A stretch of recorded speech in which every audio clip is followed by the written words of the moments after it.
मैंने बचपन में सुना था कि पैसा सब कुछ नहीं होता, लेकिन बहुत कुछ होता है। ये कहानी सच्ची और अच्छी है, थोड़ा ध्यान से समझिएगा। अगर आप पैसा कमाना चाहते हैं, अमीर बनना चाहते हैं, अमीर बने रहना चाहते हैं।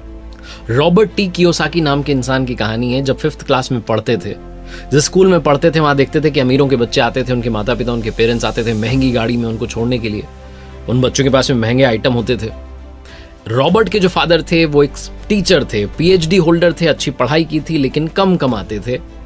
रॉबर्ट ने कहा मेरे डैड तो पुअर डैड है। रॉबर्ट घर पर गए एक दिन स्कूल से परेशान होकर के, यही सोचते जा रहे थे कि मेरे पास में ये सब चीजें क्यों नहीं है, मेरे पापा कार से छोड़ने क्यों नहीं आते हैं। जाकर के पापा से कहा कि पापा अमीर कैसे बन सकते हैं। तो पापा ने कहा यूज योर हेड, अपना दिमाग चलाओ। छोटा बच्चा 5th क्लास का क्या करता, अपने दोस्त माइक के पास में गया और उससे कहा कि आओ थोड़ा पैसा कमाते हैं।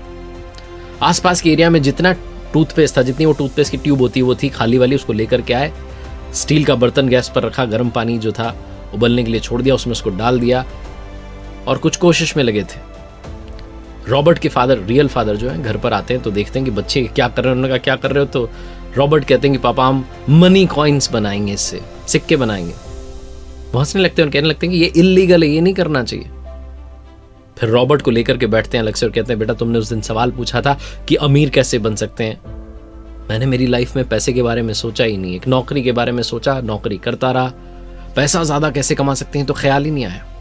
तुम्हारा जो दोस्त है माइक, उसके फादर बिजनेसमैन है।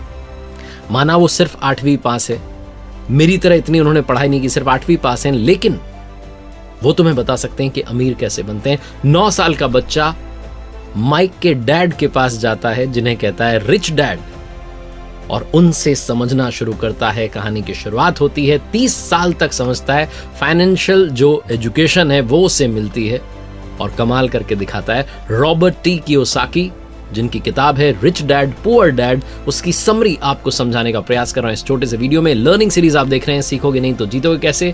मेरा नाम है आरजे कार्तिक। इससे पहले कि क्या सीखना चाहिए rich dad poor dad book से, मैं आपको बताना चाहता हूं कि जो इसके ऑथर हैं रॉबर्ट टी कियोसाकी, उन्होंने इस बुक में ये भी बताने की कोशिश की कि मेरे जो फादर थे, यानी कि जिनको वो रिच डैड कह रहे हैं, यानी कि दोस्त के फादर, और पुअर डैड यानी कि उनके रियल फादर, उनकी सोच में कितना डिफरेंस था। बचपन में वो बोलते हैं कि मैं सोचा करता था, कंफ्यूजन था, क्योंकि मैं छोटा था, मैं समझ नहीं आता क्या करें।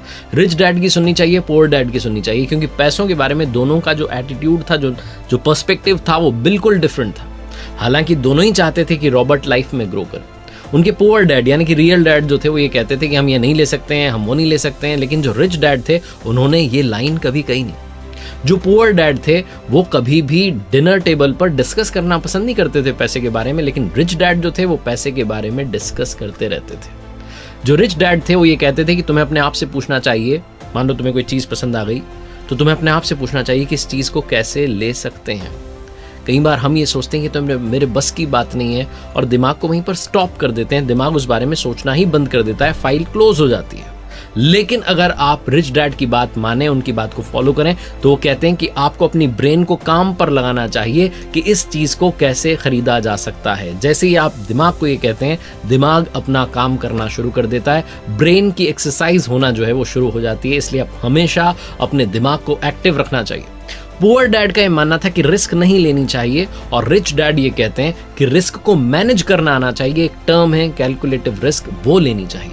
पुअर डैड कहते थे कि बहुत सारी पढ़ाई करो, डिग्री लो, एक सिक्योर्ड जॉब करो। रिच डैड कहते थे कि पढ़ाई करो और पैसा कैसे काम करता है वो सीखो। पैसे के लिए काम मत करो, बल्कि उस पैसे को काम पर लगाना शुरू करो।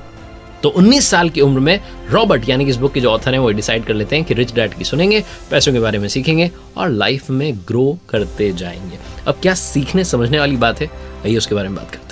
रिच डैड जो है वो ये कहते थे कि आप कितना पैसा कमा रहे हैं ये इंपॉर्टेंट नहीं है, इंपॉर्टेंट ये है कि आप कितना पैसा बचा रहे हैं। बहुत सारे लोगों को ये पता ही नहीं होता है। आपने देखा है वो सेलिब्रिटीज, वो सिंगर्स, वो एक्टर्स जो कि एक समय में बहुत अमीर थे, करोड़ों में कमाई कर रहे थे, लेकिन एक समय के बाद में उनके पास में कुछ बचता नहीं है, वो बैंकरप्ट हो जाते हैं, गरीब हो जाते हैं। जो एक महंगी लाइफस्टाइल मैनेज कर रहे थे, कुछ भी नहीं बचता है, क्योंकि वो फाइनेंशियली नॉलेज नहीं गेन कर पाए, अपने पैसे को मैनेज नहीं कर पाए और अमीर नहीं बने रहे। Rich dad poor dad book जो है आपको यही सिखाती है कि अमीर बनना और अमीर बने रहना दोनों में बहुत सारा अंतर होता है। अगर आप थोड़ा समझना चाहते हैं, इस कैश फ्लो को समझना चाहते हैं, तो सबसे पहले आपको एसेट के बारे में, लायबिलिटीज के बारे में समझना होगा। रिच डैड कहते हैं कि एसेट जो है वो आपकी जेब में पैसा डाल रहा है, लायबिलिटीज जो है वो आपकी जेब से पैसा निकाल रही है। अगर आप अमीर बनना चाह रहे हैं तो एसेट आपको खरीदनी होंगी। अगर आप मिडिल क्लास और लोअर क्लास लाइफ जीना चाह रहे हैं तो आपको लायबिलिटीज खरीदनी होंगी। कोई भी अमीर आदमी चाहे पढ़ा लिखा ना हो, जैसे कि रिच डैड जो है वो सिर्फ 8वीं पास हैं, लेकिन वो फाइनेंशियली लिटरेट होता है, फाइनेंशियली साउंड होता है, उससे सब कुछ मालूम होता है कि पैसा कैसे काम करता है, पैसे को कहाँ लगाना चाहिए और कितना मुझे बेनिफिट हो सकता है। हर आदमी की लाइफ में एक इनकम स्टेटमेंट, बैलेंस शीट और कैश फ्लो होता है। इनकम स्टेटमेंट को एक तो इनकम और एक्सपेंसेस में जो है उसको डिवाइड किया जाता है, जो बता रहा है कि कितना आ रहा है और कितना जा रहा है। बैलेंस शीट में भी 2 पार्ट होते हैं, एक एसेट होता है, दूसरा लायबिलिटीज होता है। तो आपके एसेट जो है आपके लिए पैसा बना रहे हैं, आपको पैसा कमा के दे रहे हैं, जैसे कि जमीन है, शेयर मार्केट है, या आपने बॉन्ड्स में पैसा लगाया, या आपकी इंटेलेक्चुअल प्रॉपर्टी है। लायबिलिटीज जो है इसका मतलब कि आप सिर्फ और सिर्फ लोन चुका रहे हैं। तो सबसे पहले समझते हैं गरीब आदमी का कैश फ्लो।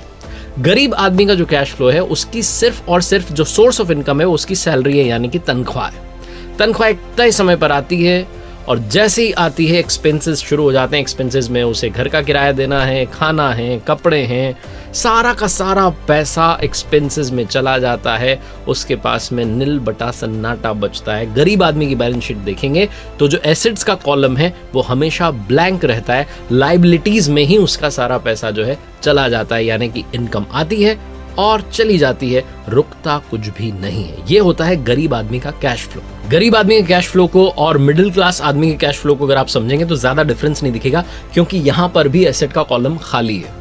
जो मिडिल क्लास लोग होते हैं उनका एक सेट पैटर्न होता है। शादी हो जाती है, उसके बाद में किसी नए शहर में जॉब की तलाश में चले जाते हैं, वहाँ एक किराए का घर लेते हैं। किराए का घर लेने के बाद में लगता है कि अब अपना घर बनाना चाहिए, अपने घर के लिए पैसा कमाना है, पैसा कमाना है, पैसा कमाना है।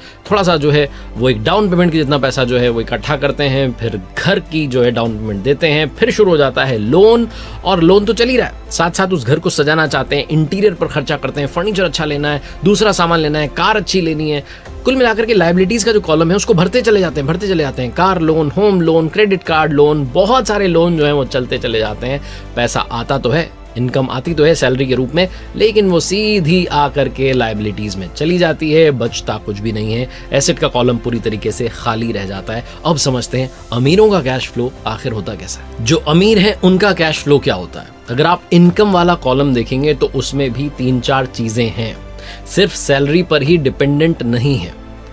इंटरेस्ट जो है उसका पैसा आ रहा है, कैपिटल गेन जो है उसका पैसा आ रहा है, डिविडेंड जो है उसका पैसा आ रहा है, रॉयल्टीज का पैसा आ रहा है। और जब बात करते हैं एक्सपेंसेस की तो वही एक्सपेंसेस जो सबके हैं, टैक्स भी देना है, खाना भी है, कपड़े भी हैं, बच्चों की एजुकेशन भी है, ये सब तो हैं ही। लेकिन जब आप बैलेंस शीट की तरफ जाएंगे तो आपको दिखेगा कि लायबिलिटीज में बहुत कम है और एसेट्स में बहुत सारा है। लायबिलिटीज में क्रेडिट कार्ड है और लोन है, क्योंकि अगर आप बिजनेस कर रहे हैं तो लोन तो आपको लेना ही है, आपके पास में खर्चा भी होगा तो आपको पैसा तो चाहिए ही। एसेट्स की अगर बात करें तो वहां पर स्टॉक्स हैं, बॉन्ड्स हैं, इंटेलेक्चुअल प्रॉपर्टीज हैं और भी बहुत कुछ है, साथ में बिजनेसेस तो चल ही रहे हैं। तो कुल मिलाकर के जो अमीर व्यक्ति होता है उसका सारा और सारा ध्यान होता है एसेट वाला जो कॉलम है उसको बड़ा करने में। जो गरीब है और जो मिडिल क्लास है उनको लगता है कि लायबिलिटीज जो हैं उसमें आनंद है, थोड़ा बहुत पैसा भी बच रहा है तो कहीं और खर्च करते हैं, घूम कर आ जाते हैं, पैसा जो है ज्यादा से ज्यादा खर्च करते हैं, अपने पास नहीं रखते हैं। उन्हें उस पैसे का सही इस्तेमाल करना नहीं आता। अगर उनके पास में पैसा भी आ गया है तो वो तुरंत उसे अपने पास से बाहर भेजना चाहते हैं किसी ऐसी जगह पर, कई बार तो बिना सोचे समझे डिसीजन लेते हैं और वो ऐसी जगह पर पैसा चला जाता है कि जाकर के फंस जाता है। 10 साल 15 साल के बाद में देखते हैं तो उस पैसे से ज्यादा ग्रोथ नहीं मिलती है। वो उसी रैट रेस में, जिसे कहते हैं ना रैट रेस, उसी में घूमते रहते हैं। पैसा कमाना है, खर्चे हैं, वापस से पैसा कमाना है, खर्चे हैं, नील बटे सन्नाटा आखिरी में लाइफ हो जाती है। इसलिए हमेशा एसेट वाला जो कॉलम है उसकी तरफ ध्यान दीजिए अगर आप रिच डैड की सुनना चाहते हैं। अमीर लोग जो होते हैं उनका इनकम सोर्स 3 टाइप का होता है। पहला ऑर्डिनरी यानी कि सैलरी, वो तो है ही। दूसरा है पैसिव यानी कि रियल एस्टेट से जो पैसा कमाया, जहां आप रहें ना रहें, ध्यान दें ना दें, पैसा आता रहेगा। और तीसरा है पोर्टफोलियो यानी कि शेयर मार्केट और सरकारी बॉन्ड से जो पैसा कमाया वो भी।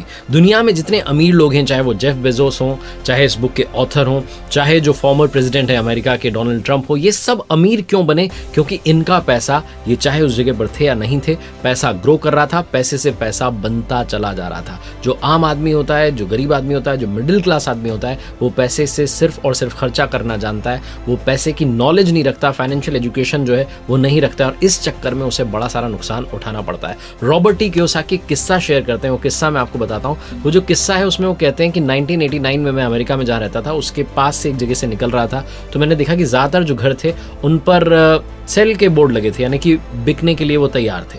उस समय अमेरिका में रिसेशन आ गया था, शेयर मार्केट टूट चुका था और वहाँ की रियल एस्टेट जो मार्केट थी वो भी बहुत ख़राब हालत में थी। तो इन्होंने देखा कि एक घर के नोटिस बोर्ड पर बहुत दिनों से सेल का जो था बोर्ड लगा हुआ था। उस घर के मालिक से जाकर के मिलते हैं और पूछते हैं कितने में बेच रहे हो, तो कहते हैं कि मैंने तो बेचने के लिए लगाया लेकिन कोई ख़रीदार आ ही नहीं रहा है। तो रॉबर्ट पूछते हैं कि मुझे घर पसंद आ रहा है, आप क्या बोलते हैं कितने में? तो $20,000 में डील जो है फाइनल होती है।